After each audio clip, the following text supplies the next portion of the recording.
I didn't notice the shift at first because everything about that evening felt unreal in the best way, like life had quietly decided to apologize for all the dull, lonely nights before it. We were still sitting there, the city humming softly around us, lights flickering in the cafe window, her hands wrapped around her cup like it was something precious, something grounding. She laughed again, lighter this time, but there was a pause afterward. A pause that stretched just a little too long, the kind that carries weight. I remember thinking how strange it was that I cared about that silence so much, that I wanted to fill it, protect it, understand it. She looked at me then, really looked at me, not with the playful curiosity from earlier, not with flirtation, but with something cautious and brave at the same time. Her shoulders squared, her smile softened into something real and fragile, and she took a slow breath like she'd practiced this moment in her head 100 times. "I need to tell you something," she said, and the way her voice dropped made the air between us feel heavier. My mind raced through ridiculous possibilities. Maybe she was moving away. Maybe she hated the date. Maybe she just remembered an ex, but none of those guesses prepared me for the way she continued. "This night, it's been really good. Better than I expected. And that's why I have to be honest now." She paused again, fingers tightening around the cup, knuckles whitening. "If you want to walk away after this, I'll understand, truly, but I have a child." The words landed quietly. No drama, no music cue, no tears, just truth placed gently on the table between us, like something fragile that could shatter if handled wrong. For a moment, my brain went completely blank, like someone had muted the world, and all I could hear was my own heartbeat thudding in my ears. I didn't respond right away, not because I was judging her, not because I was panicking, but because I realized something unsettling. I cared. Enough that I didn't want to say the wrong thing. Enough that this wasn't just another date anymore. I studied her face, the way her eyes searched mine. Not pleading, not demanding. Just waiting. Prepared for disappointment, because life had clearly trained her to expect it. And that realization hit me harder than her confession. She'd been here before. She'd seen people smile, nod, act supportive, and then disappear. I swallowed, suddenly aware of every careless joke I'd made earlier about freedom, about spontaneous trips, about how simple my life was. She rushed to fill the silence, words tumbling out like she was afraid she'd waited too long. "I'm not looking for a father for my child. I'm not asking for anything. I can't pretend anymore. I've learned that honesty early hurts, less than honesty late. That sentence stayed with me. Honesty early hurts less than honesty late. It sounded like a lesson paid for with tears and closed doors. I leaned back slightly, buying myself a second to breathe, to feel, to be real.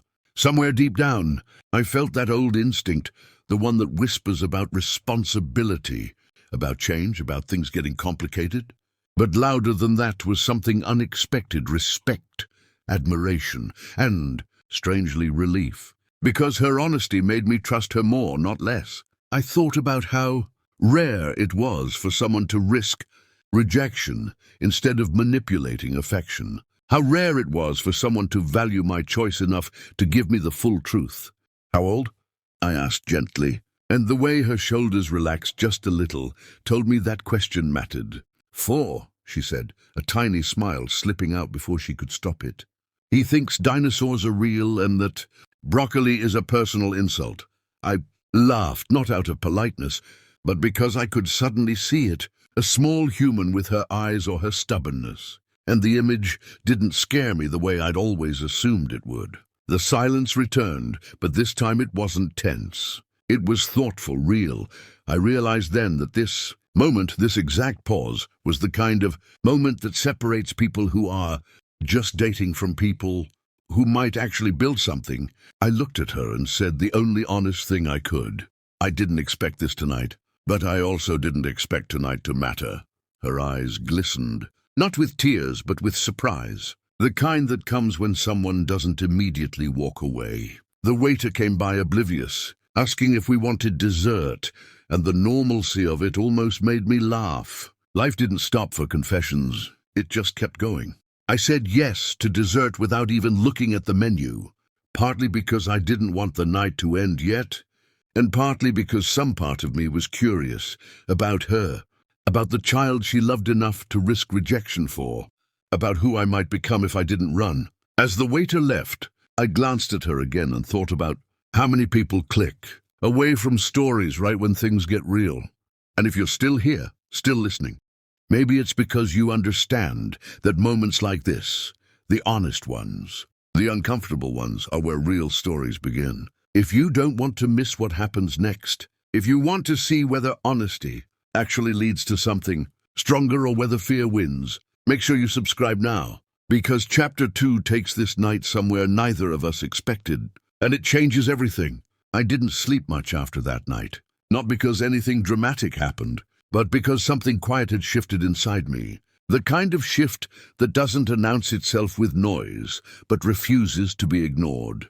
We'd walked out of the cafe together, dessert unfinished, conversation still unfolding in fragments as the cool night air wrapped around us. And when we said goodbye, it wasn't awkward or rushed. It was gentle, careful, like two people who knew they'd crossed an invisible line and didn't want to pretend otherwise. She hugged me, brief, polite, safe, but I could feel the tension in her shoulders, the restraint of someone who had learned not to lean too hard on hope. On the drive home, her words replayed in my head again and again. If you want to walk away, I'll understand. It struck me how practiced that sentence must have been. How many times she'd probably watched someone nod, sympathetically and then slowly, fade from her life. I wondered how many versions of herself she'd shed just to survive that pattern. The next morning I stared at my phone longer than I care to admit, my thumb hovering over her name, suddenly aware that choosing to text her wasn't a casual act. Anymore, it meant intention. And intention, I realized, was scarier than rejection. Eventually, honesty won over fear, and I typed a simple message, "I'd like to see you again." The reply came faster than expected. "I'd like that too." No emojis, no overthinking, just truth meeting truth. We met a few days later, this time in daylight, which somehow felt more vulnerable, more real. She suggested a park, explained without apology that it was easier because she needed to be close to home. That alone told me something about her priorities.